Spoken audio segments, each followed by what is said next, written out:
Good morning, Abundant Life Church. I get the profound privilege of talking to you about one of my favorites, if not my favorite, book of the Bible, and that is the book of Deuteronomy.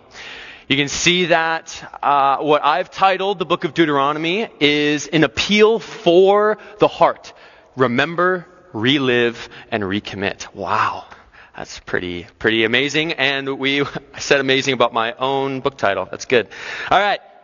So I'm really excited. So what is Deuteronomy? Deuteronomy is the fifth book of the Bible in the Old Testament, written by Moses, and it is pivotal to understanding the entire rest of the Old Testament and what all the prophets are about, what the other historical books are about. So from Joshua to Malachi, Deuteronomy is pivotal in understanding what is going on, what is their framework, what is their mindset. And so I want to tell you guys a story as we begin. There once was a family. There was a great-grandfather, his daughter, a grandmother, and their grandson. And they were a very happy family. And then one day, there was a little girl in this family whose father was a great musician. Great musician. He was a phenomenal guitarist, and he was recognized as a prodigy by his friends.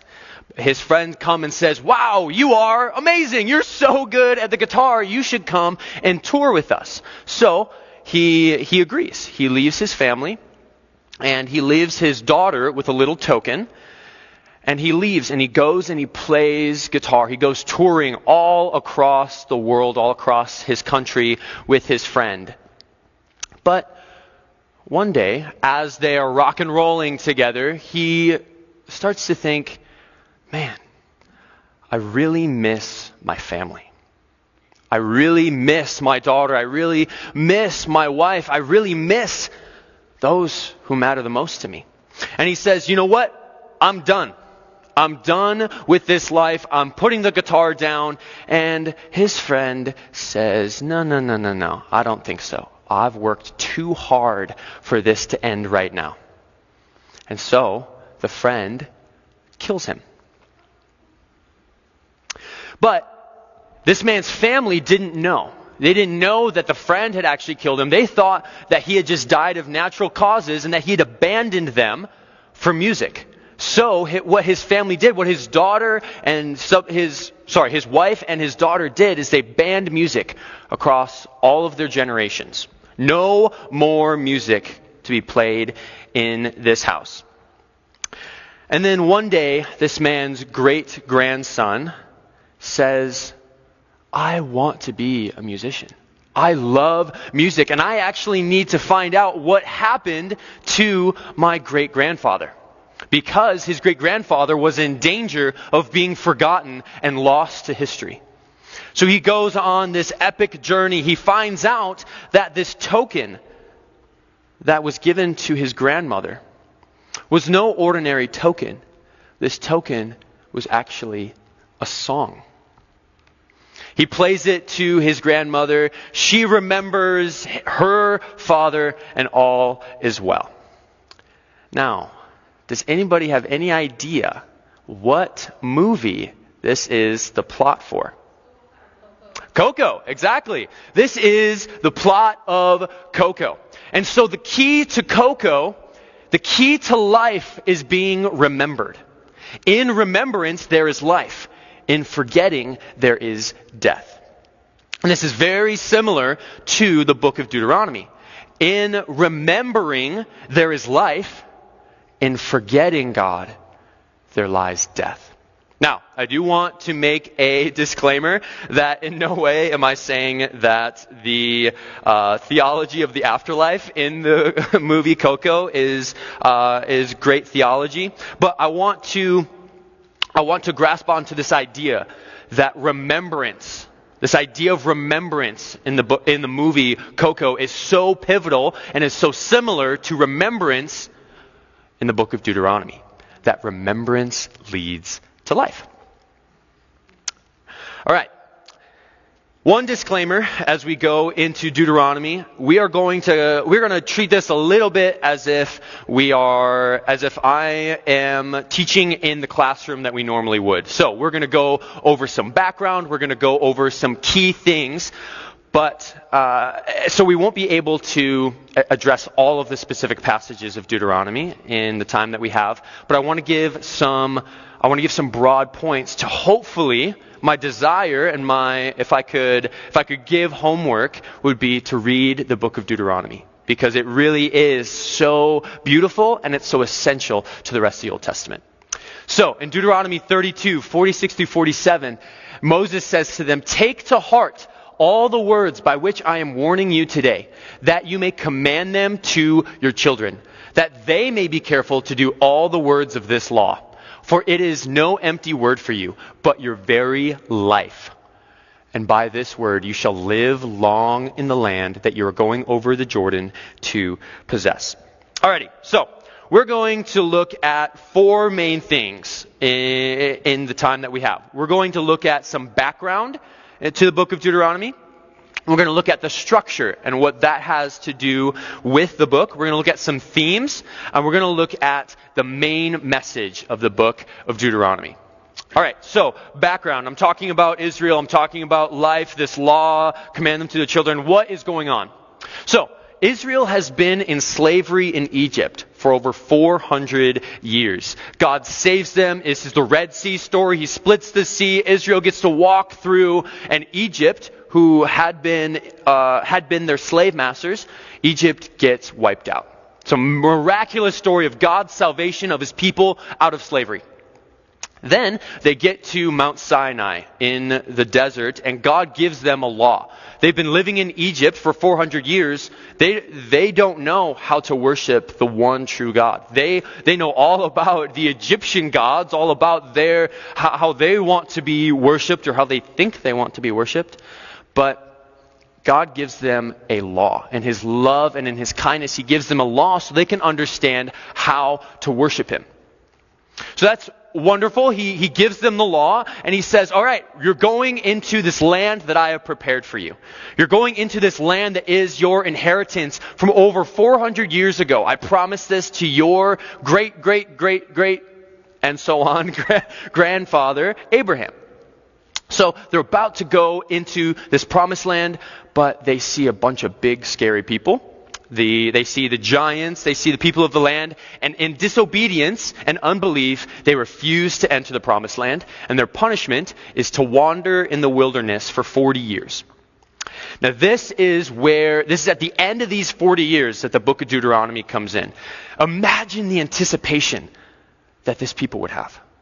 They've been waiting, some of them, they've been waiting their entire lives. They've been in the desert wandering for 39 years.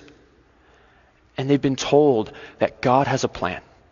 That God, at the end of your wandering, there will be a reward. You will get to enter this inheritance that has been promised to us for over half a millennium.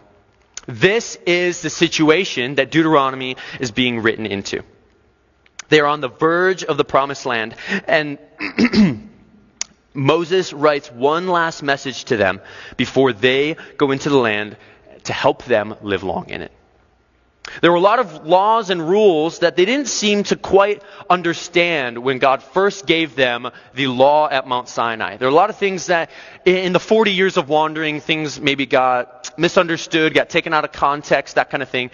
And so Moses writes Deuteronomy. And Deuteronomy literally means second law.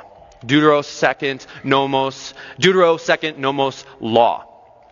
So Deuteronomy, second law, an explanation, a reiteration of the law that was given to them 40 years ago, that some of them may not know very well. So that is the situation that we are in. This is sort of like a coach giving one last pep talk to the seniors of the football team before they go into the last half. You got this. But there's some things that you need to do in order to win the game. The proverbial game in this sense. All right, so that is the background that we need for the book of Deuteronomy. We're going to look at the structure. So Moses, this coach, if you will, structures this book and pep talk very deliberately. And how he structures it is in the format of an ancient Near Eastern treaty. Now, an ancient Near Eastern treaty would typically have a preamble. Okay, where are we? Who's involved? Kind of what's going on. Then, between the two parties, there would be a history of this bigger kings, how they've been faithful to the smaller king that he's making a treaty with. So there would be a history recounting his faithfulness and the grand works of the bigger king of the treaty.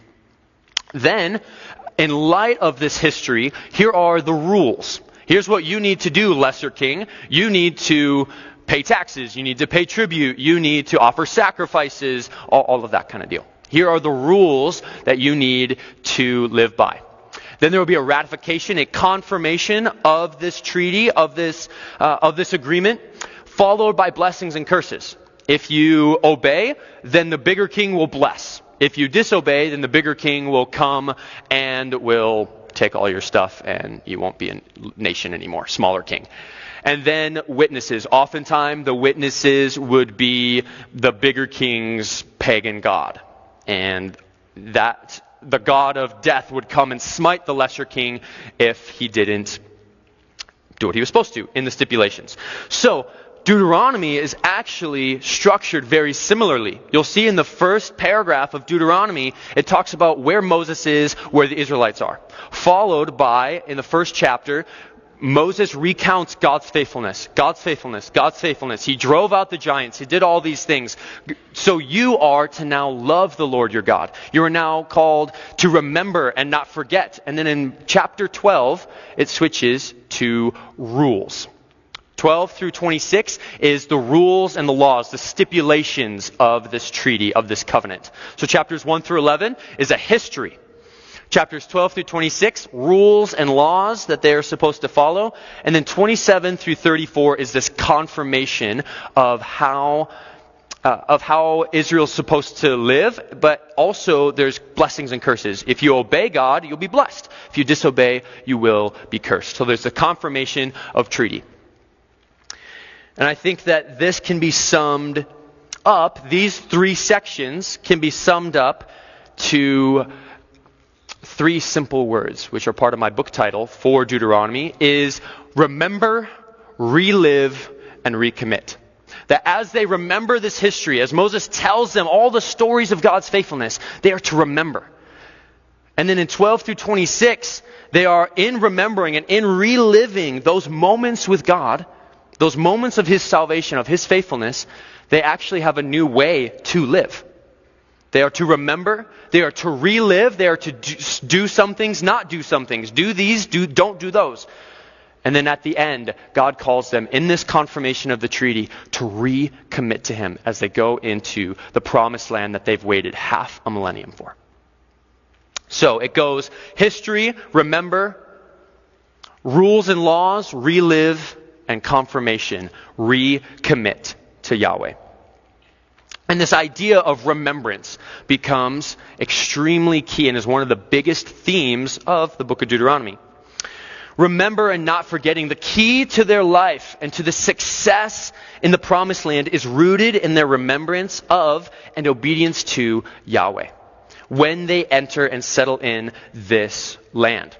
So there's this repeated idea of take care lest you forget what you have seen in 4:9. Forget the covenant and you make an image of a foreign god. Forget the Lord who brought you out of the land of Egypt. Forget God and not keep His commandments.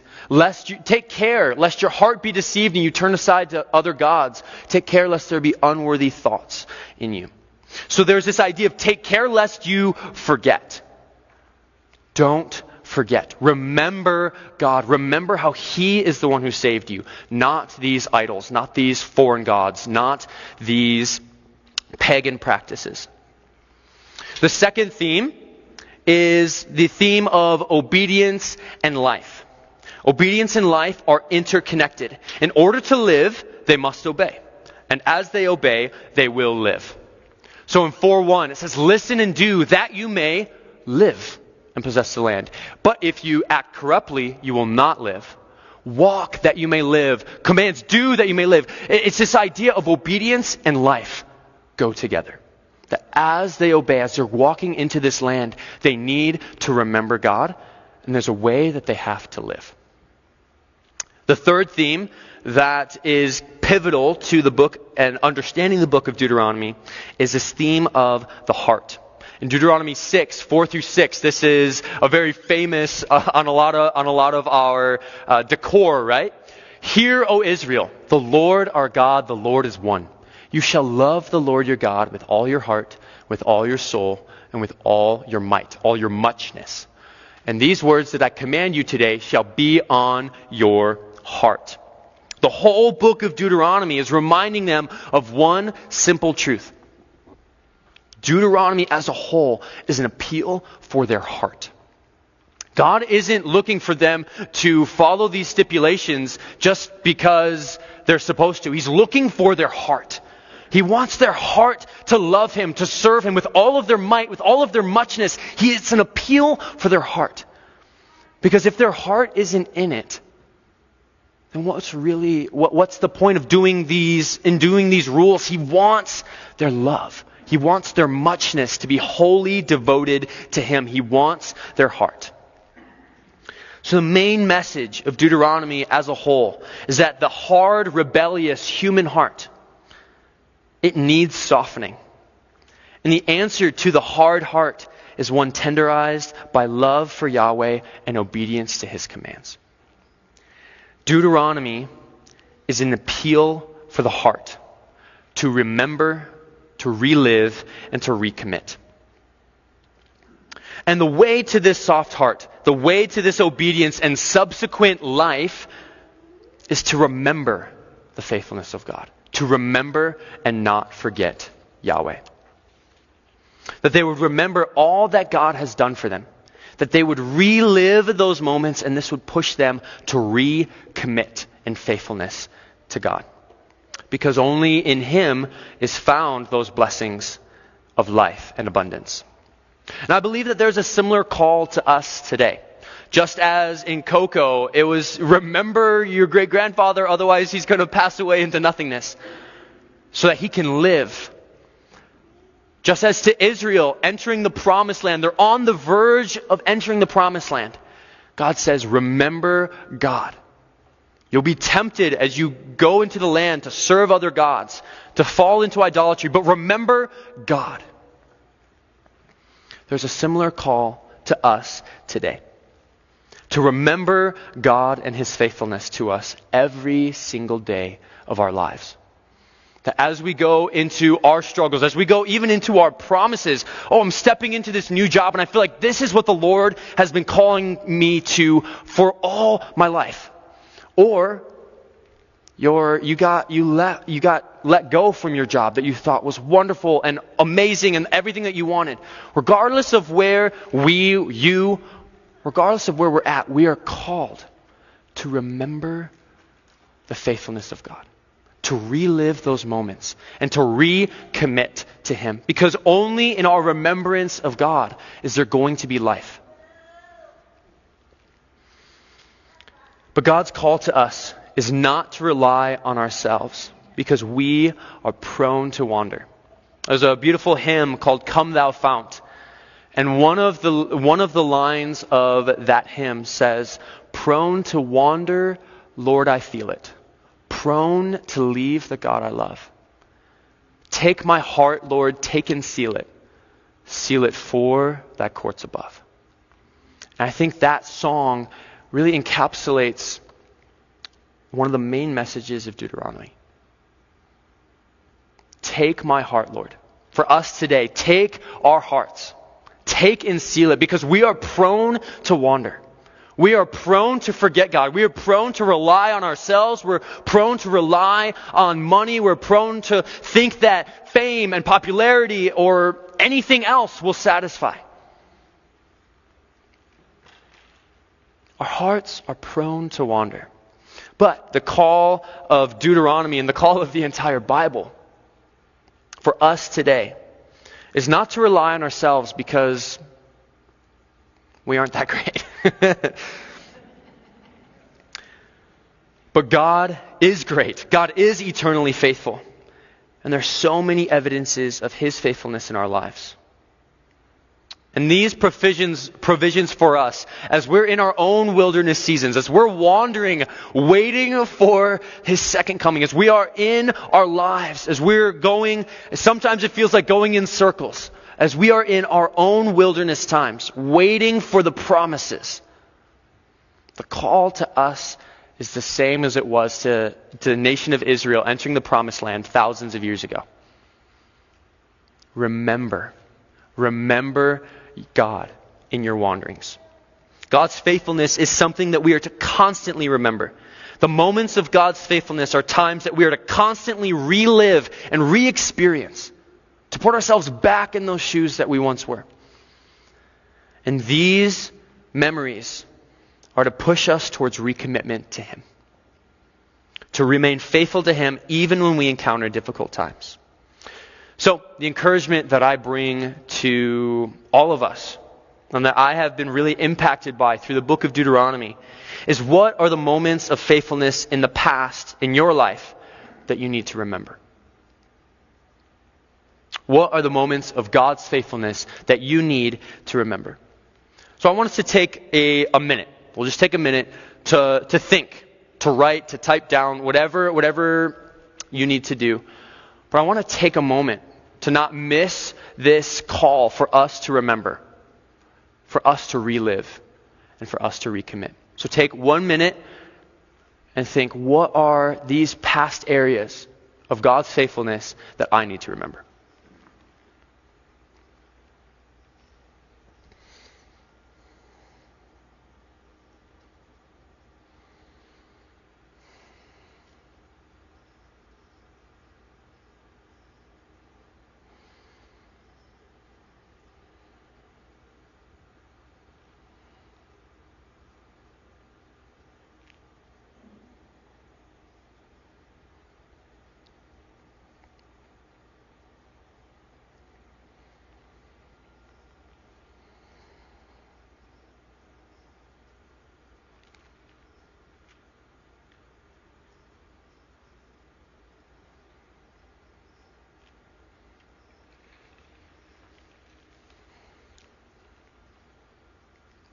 All right, now the challenge to maybe keep you on your toes a little bit is turn to the person next to you and share that time, that moment or moments of God's faithfulness that you feel that He has challenged you to remember. And let's take a minute to encourage each other with stories of God's faithfulness. So go ahead. Talk to the person next to you. We'll just do this for 30 seconds each.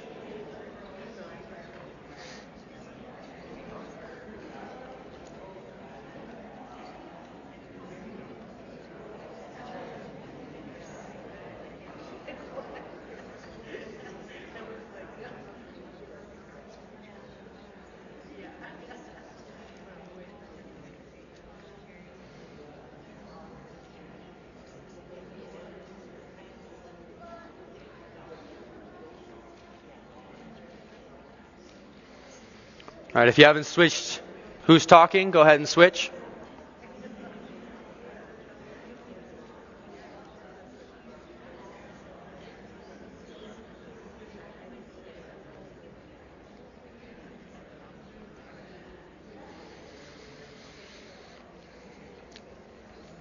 So I want to share what I feel the Lord has been reminding me of in these recent weeks and months.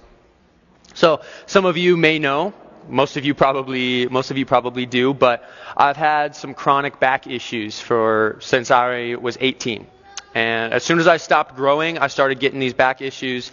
And last year, I developed really severe sciatic pain going all the way down my leg. And I made it to the point where I could barely walk. And if you asked me to jog, I would have rather have done a lot of other things because it was excruciating. I could barely stand for longer than 5 minutes. I had to sit, and then sitting for longer than 20 became painful. It was difficult to sleep. And we went to doctors, we went to physical therapists, we went to all of these things, and I did all of the exercises that people recommended, and it was too far gone to really help. And I remember in those times last year being so frustrated, like, God, why haven't you healed me? I've had hundreds of people pray for my back pain, and nothing's happened. And now I've gotten even worse. So I had back pain, and then I got sciatica, and I'm like, God, what is going on? Why won't you heal me? And that was my mindset for about 6 months. Eventually we got called by our doctor. He recommended surgery. We were really hesitant, but we prayed, and we felt like the Lord said, do the surgery. So I went in for surgery back in November. And after 12 weeks of recovery, I can say I don't have any sciatic pain in my leg. I have no sciatic pain in my leg. And so the Lord, in His mercy and in His kindness, used surgery in order to heal my sciatic pain. So this is my story, that as I'm still waiting for the chronic issues to be healed, that I can remember the faithfulness of God to heal the sciatic pain. And I constantly relive those moments of God's faithfulness to heal my sciatic pain. And that has pushed me and encouraged me that one day, whether it's tomorrow or whether it's in glory, that one day I will be healed fully. So, as you've been thinking of your moments of God's faithfulness, don't stop here. Don't let this be something that you just leave here and don't continue to take. Because in Deuteronomy 32, 46 through 47, we need to remember that although for Moses and for Israel, this law, this word is the book of Deuteronomy. But for us, this word is our very life. It is no empty word. This is where we can find hope, life, peace. And if you're struggling to see moments of God's faithfulness in your life, read the stories, the hundreds of stories of God's faithfulness thousands of years ago.